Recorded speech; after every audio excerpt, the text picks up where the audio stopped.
Umunyamakuru Rugemanamena uzwi nka Babu mu biganiro by'imyidagaduro yemeje ko yasezeye mu kiganiro yakoreraga kuri televiziyo y'Isibo ndetse no kuri iki gitangazamakuru akaba yaramazeho imyaka 4 ahakorera. Amakuru y'isezera ry'uyu munyamakuru Babu mu kiganiro yakoraga cyitwa Dore live yaramaze iminsi avugwa, ariko nyir'ubwite we Babu we nta kintu yari yarabitangajeho kugeza mu gitondo cyo kuri uyu wa gatanu tariki ya 2 z'uku kwezi kwa gatanu nibwo yemezaga ko yasezeye koko, gusa amakuru akaba yaramaze iminsi avugwa ariko we ubwe atarabyiyemereza. Mu butumwa Babu yanyujije ku mbuga nkoranyambaga yemeje ko yasezeye muri iki kiganiro cy'imyidagaduro yaramazemo imyaka igera kuri 4. Yagize ati nyuma y'imyaka 4 y'umusaruro nkora muri iki kiganiro The Live cyacaga kuri televiziyo y'Isibo ngisohotsemo mfite amashimwe rwose yuzuye mu mutima wanjye.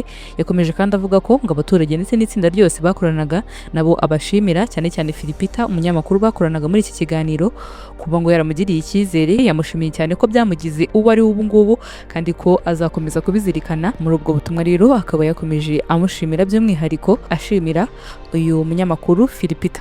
Yavuze kandi ko muri iyo myaka 4 yaramaze akorera iki gitangazamakuru cy'Isibo ko yakoze ibyo yarashoboye. Ati natanze ibyo rwose nari nshoboye mu myaka 4 yari ishize ndi umukozi w'Isibo mu kiganiro cyitwa The Live. Ati mwambiriye umuryango kandi rwose bizaguma gutyo, muzakomeza muri umuryango wanjye. Uyu munyamakuru Babu nubwo atahise atangaza ibindi rero yerekeyemo, yasoje muri ubu butumwa bwe yatangaje yishyirira ku mugaragaro avuga ko ateye indi ntambwe nshya mu buzima bwe. Babu rero akaba yakoraga iki kiganiro aho yakoranaga na mugenzi we Philipita uri mu banyamakuru bamaze igihe mu mwuga w'itangazamakuru ndetse na mugenzi wabo ukizamuka uzwi nka Musoni.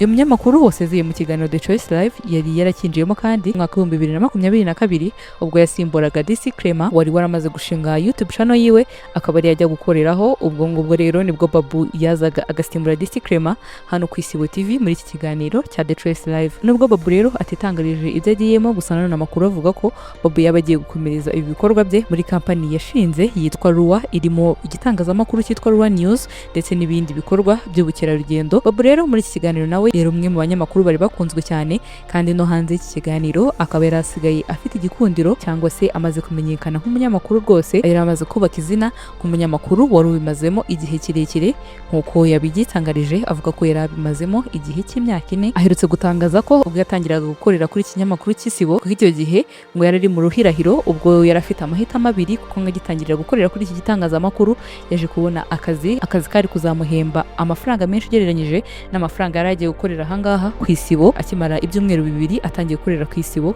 yaje kubona akandi kazi kari kuzamuhemba icyo gihe 1.5 miliyoni, gusa bitewe na kondisiyo ako kazi kari gafite Babu akaza kukareka, akaba aribwo yaje guhitamo kuba yakorera Isibo mu by'ukuri. Ariko nkuko yabitangaje avuga ati muri icyo gihe rero Isibo mu by'ukuri nta nubwo nza gutangira yari kumpemba amafaranga agera ku 500, ariko icyo gihe nahisemo kuba naza nkayikorera, nahisemo kuba nakorera Isibo aho kugira ngo mbe najya gukora ako kazi kandi kampemba amafaranga agera kuri 1 miliyoni. Ariko mu gihe ubona ko bidashoboka ukaba wahitamo gukora akazi gashoboye kandi kakaba kakugeza kure cyane ku buryo utatekerezaga.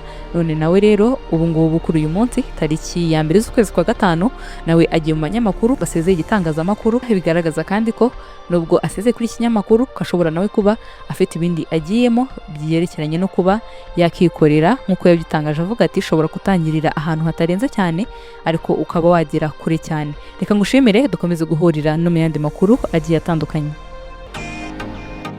Bantu mushaka kubaka mu mpeshyi y'uyu mwaka, ndagira ngo mbabwire ko igihe cyanyacyo cyo gusaba impushya zo kubaka ari uyu munsi. Ni mugane rero iSolution Limited babafashe, abarahita bakorera design zigendanye n'imishinga mushaka gukora, ubundi babashakira impushya zo kubaka hanyuma bazabubakire. Bahamagare cyangwa ubandikire kuri WhatsApp kuri nomero 0781186408 cyangwa ubandikire kuri email ariyo isolutionkigali@gmail.com. iSolution Limited ntitugira amanyanga.